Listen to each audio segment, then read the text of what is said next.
what is the secret of your joy? Lao Tzu said, oh, that… For this you do one thing, all of you.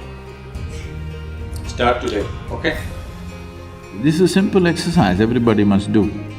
At the end of the day, you sit in your bed and look back on the whole day.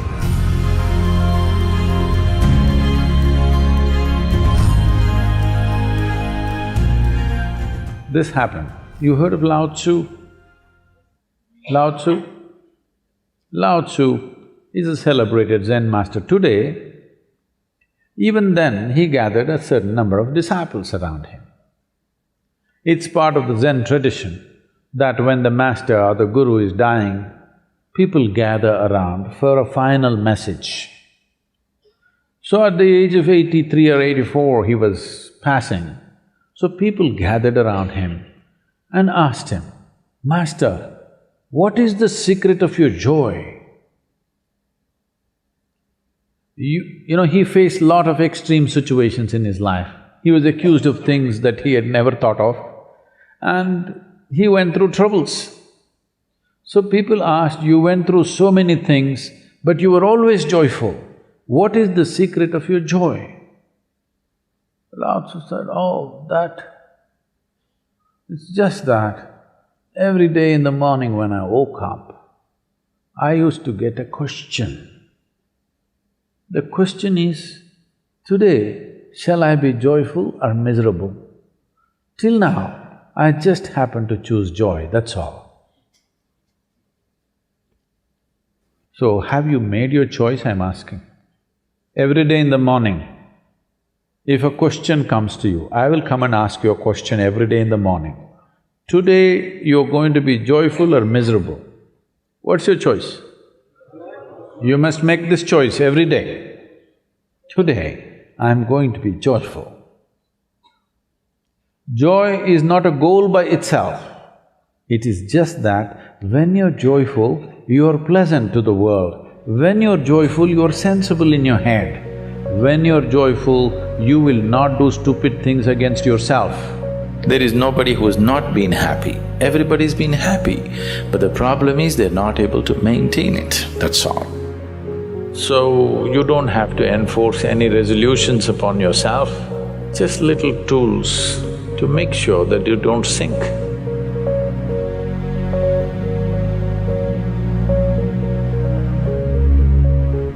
Suppose, let's say your life is done, you're on your deathbed, tomorrow you're going to die. If you look back and see, is it all worthwhile?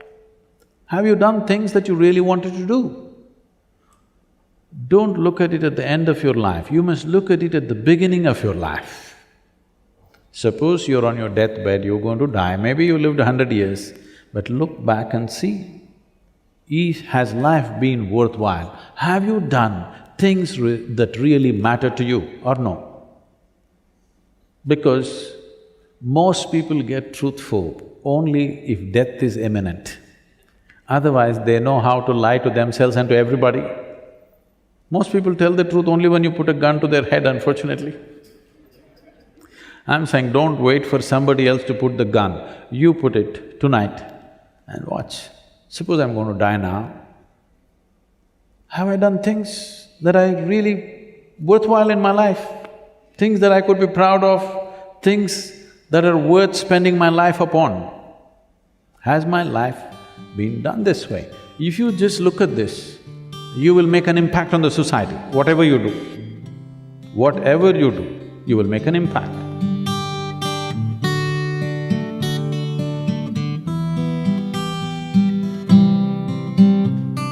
We do not know what you can do and cannot do in your life.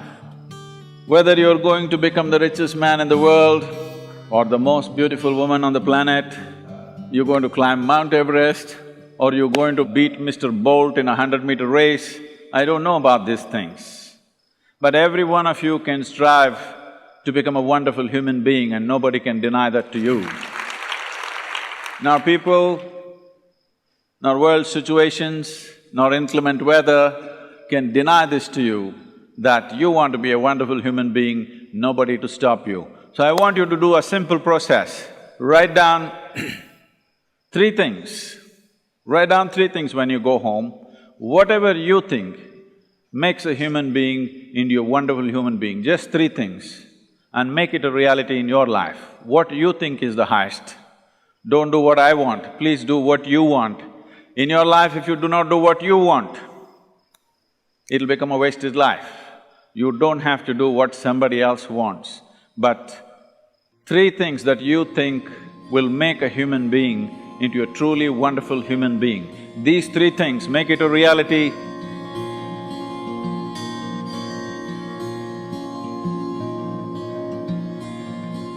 As it is said, a man is ill only because he does not know how to be still.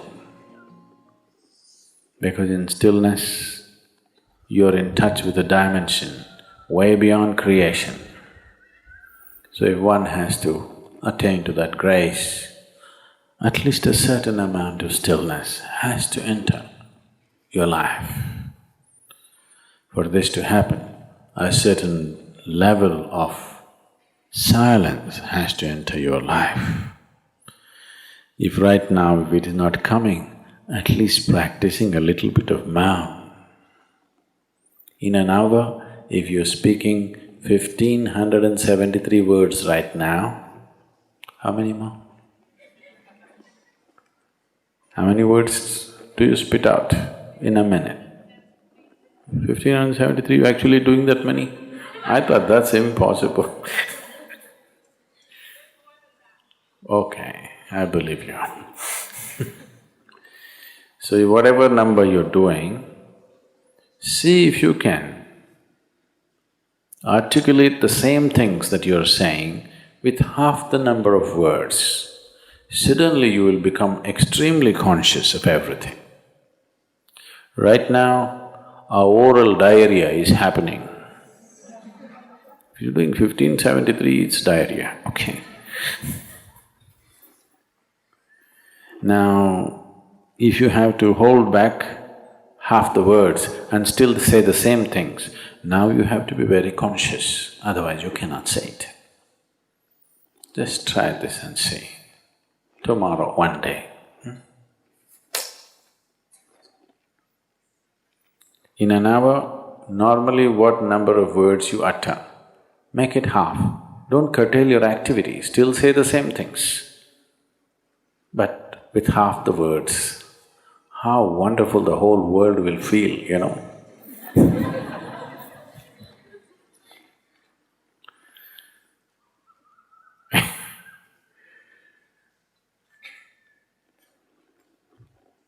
World will be a wonderful place, I'm telling you, tomorrow, if everybody does this.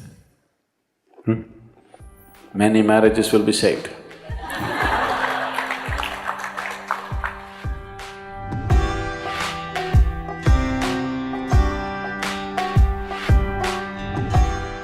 This is a simple exercise everybody must do.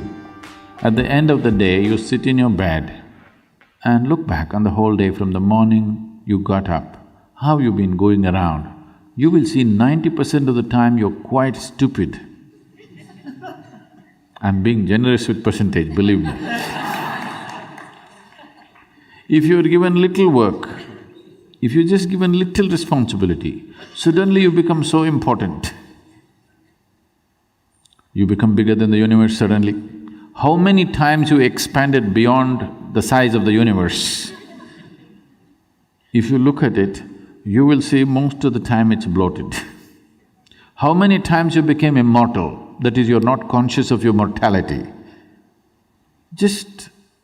And how many times did you walk around looking at people and things around you without any sense of involvement? Just three things, you watch out. You will see, you will have to laugh through the night. Don't start crying. Just learn to laugh at your stupidity. You will see, all the rubbish you carry will turn into manure very fast. And manure is good for growth, you know. Yes.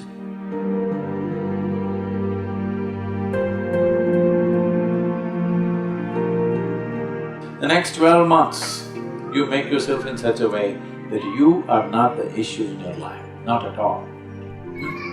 Can you do this to yourself? You deserve this, I'm telling you. That you're not the trouble. Only if somebody is causing trouble to you, some trouble in your life. If you sit alone, you're never the trouble. Make yourself like that. For this you do one thing, all of you. Start today, okay? One thing that you don't want yourself to be. One small aspect, okay? Drop it today. Every full moon day, drop one more thing. However small it is, but concrete step, not big things. No, I will give up my anger. I don't believe such nonsense. You can say, from now on if I get angry, I will just shut my mouth, I won't say anything. This is doable. Yes? I will not get angry is not… right now not doable, isn't it? So like this, one concrete step every month you take about yourself.